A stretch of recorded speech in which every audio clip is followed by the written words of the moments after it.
Hey, what's up guys? Today we are going to talk about Garnishee orders. So what happens if you win a lawsuit, whether by Order 13 default judgment or an Order 14 summary judgment, or you win the lawsuit at trial?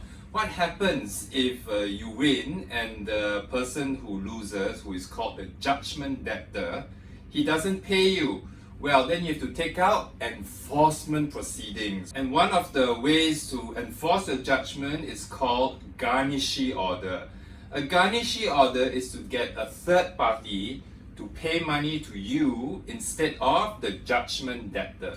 So for example, if I sue John and I win, whether it's by default judgment, summary judgment, or a trial, I sue John and I get a judgment. And I know that a customer of John owes him money, or I know that a bank owes John money. John has an account with the bank, therefore the bank owes John money. So instead of the customer paying the money to John, I get a court order to force the customer to pay me the money instead.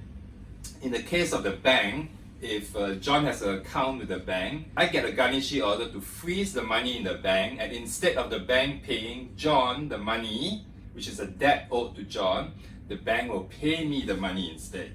For Garnishee order to work, you will need to know the bank where the judgment debtor keeps his money. You need to know the bank account number.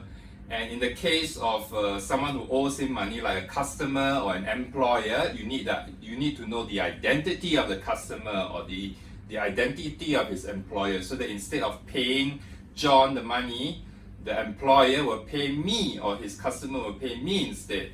The disadvantage of Garnishee orders is that if a person knows that he's being sued, there is a chance of him removing his assets. For example, if he gets a writ of summons, he may decide to close this bank account and transfer the money somewhere to his wife, and open another new bank account and put the money there.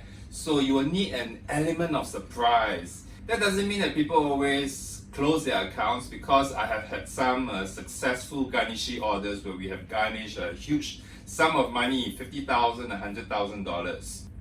But since a Garnishee order attaches to a specific bank account, you actually have to state the bank account number at the time you're making the application. And there is no way to know whether he has closed the account or whether he has withdrawn the money until you actually make the application and the bank receives the order, the court order for the bank receives the Garnishee order, and then the bank informs you how much money there is left in the bank account. So what happens if you take out Garnishee proceedings and you find out that the judgment debtor has only a few $100s left in the bank account? He has moved his money somewhere. Well, then you have to take out another application called examination of judgment debtor. So this is quite a tedious and expensive process. The market rate is about $5,000 to $10,000. It's basically to get a court order for the director of the company or the judgment debtor to come down to court, and for the lawyer to cross-examine him before a judge under oath. So there is a standard set of questions. It's available on the internet. And the lawyer will ask him things like what bank accounts he has, what assets he has, does he have any car, what private property he has, does he have shares, and then you can modify the questions, and then he'll be asked to provide bank statements and all that, and the lawyer can cross-examine him. So on this day there was $100,000 this bank account. Why is it on this day $100,000 was withdrawn? What happened to the $100,000? So now we can talk about the procedure to get the Garnishee order in relation to banks. So to get the Garnishee order, the lawyer has to take out a summons, which is an application, supported by an affidavit, a sworn statement, stating the reasons why the applicant believes that the judgment debtor has money in the bank account.